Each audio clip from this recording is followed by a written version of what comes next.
Oh, ladies and gentlemen, boys and girls, children of all ages, hello there. I'm Dejin. This is War of the Visions, Final Fantasy Brave Exvius, and I'm going to give you guys my thoughts on the news this week and just talk about it, go over it a little bit, and my reactions and all that good stuff. Now, first things first, there are two new Vision cards. Both are UR.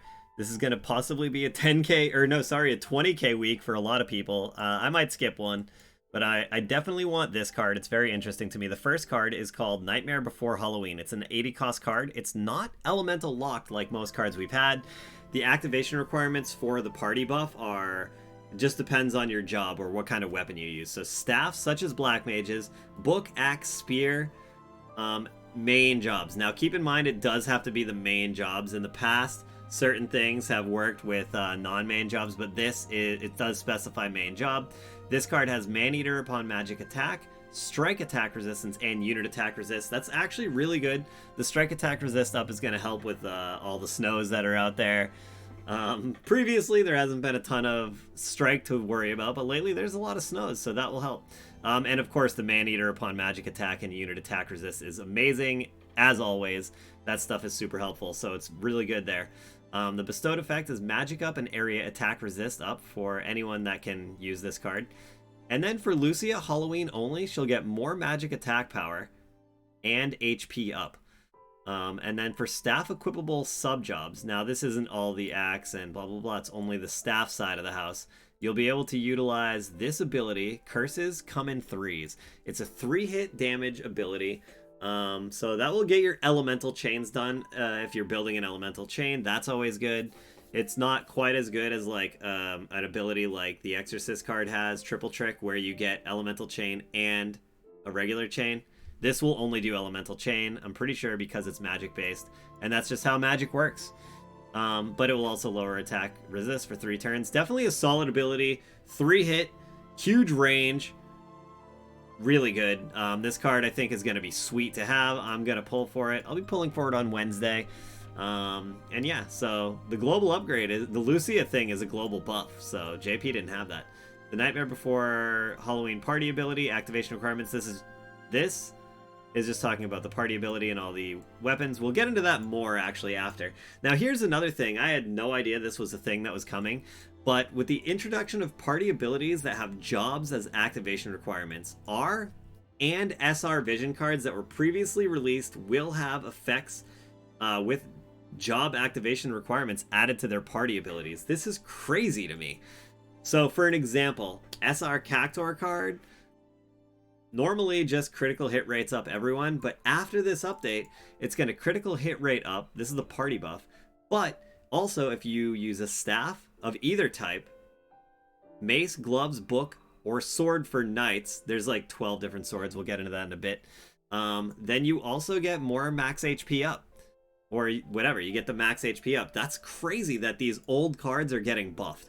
I think that's awesome, and I'm excited to see what all of them are going to do. This is seems like a huge buff. Now, in order to take advantage of those buffs, the cards will have to be max awakened and max level reach. Otherwise, you won't see that appear on the card until you meet these requirements. So that's crazy. That's awesome. That's a big update in my opinion.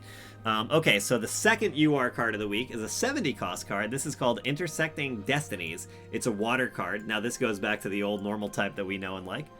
This is a water card. It's got luck up, critical evasion up, and slash attack resist piercing rate up for water.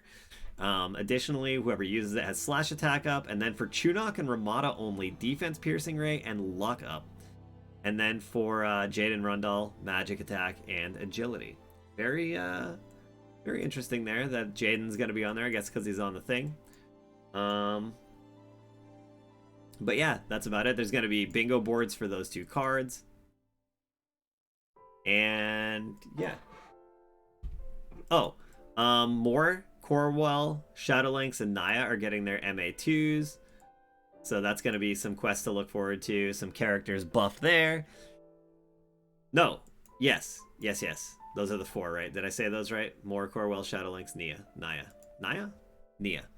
Alright, so this week we're going to be... Okay, the cards for the login stuff looks... Or the shards looks like it's going to be for the Halloween card, not the other card. Day quest, item drop, double up, double up. I'm having a stroke right now, guys. Also, guys, make sure you're doing the trial. There's only a couple of days left of Trial of Reckoning, and that's going away. So make sure you get those hope scarves if you want them. Now we're getting some selection quests added.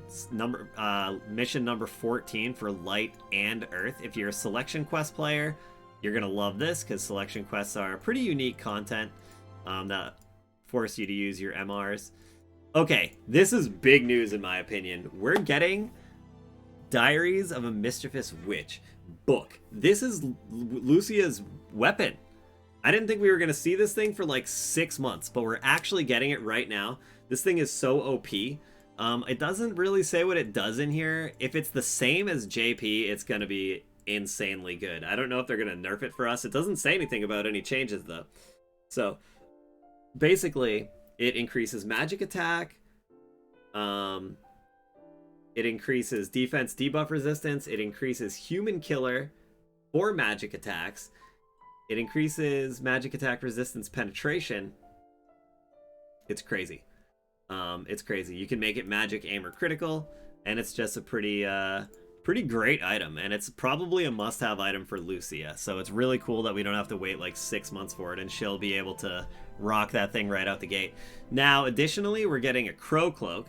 The crow cloak, it seems like a very dodgy item. It's got a ton of luck on it. You'll be able to get a ton of agility with using this thing, and evasion and stuff like that. So it seems like a pretty good item for the jobs that can equip it. And yeah. Story, we're getting a new story chapter. I haven't even done the last story chapter. All right, here we go. Guild raids. Who loves guild raids? I think guild raids is one of the greatest things this game's added, and I'm pumped for this. I think guild raids are a lot of fun. You can practice them in their trials all day. It doesn't cost energy or anything. And now, with background farming, you can probably just be farming background stuff and playing guild raids at the same time now. So that's actually awesome. So bingo, bango, bongo. I love guild raids. They're a lot of fun. I am a little scared of burnout though. Like, I really don't want people to burn out because Trials of Reckoning are so grindy. And guild raids, honestly, can be very grindy as well. I know you only have 3 orbs a day, so technically you can do your 3 fights per day and you're done. But if you're the type of person that really likes and loves to grind these things via their trial and just optimize your team and get the best score you can possibly get, this is very dangerous coming directly after a trial, I think. I feel like a lot of people might burn out, and that's scary. But yeah. So there's that. Now, here's what I was going to talk about for that card earlier. So you'll see. Remember how the card was like staff, black mage, and then it was like axe and blah blah blah, a couple of other weapons that could use it. Well, keep in mind there's different, like, it's not, if your character wears a sword, for example, there's not necessarily going to be every single sword on the card. So here we'll use staff, for example, because that card specified black mage. Okay, so if your character wears a staff but is one of these jobs, Devout, Green Mage, Staff Mage, Summoner, Black Robe Witch, Dark Mage, Warrior of the Crystal, it's not going to be able to benefit from that card. I'm pretty sure this is how it works. These are the jobs that were listed on that card. Black Mage, White Mage, Time Mage, Sorceress, Sage of Mysidia, White Mage, FF7, and Sorceress of Hess.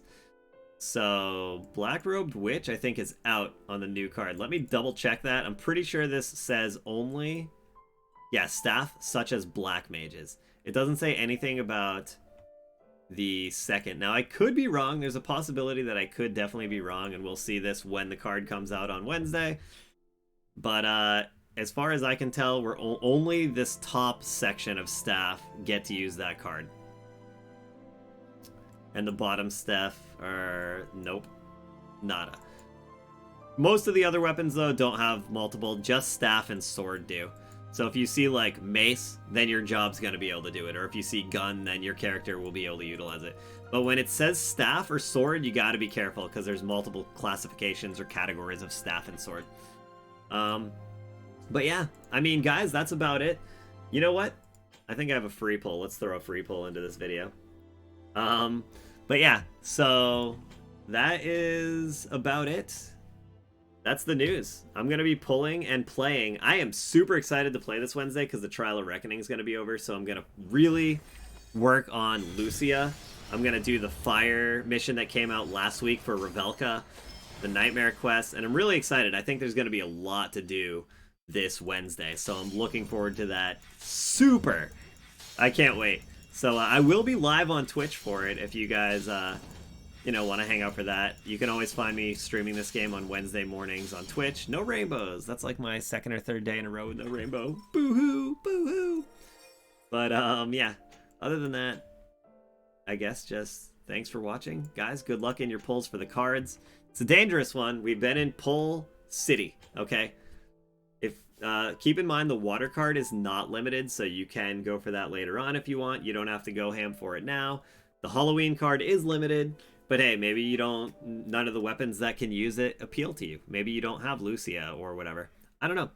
But let me know. What do you guys think about that new system, by the way? Do you like it, or would you rather have it just stuck to the elemental thing and been like, this should be a dark card, not a weird various element type card?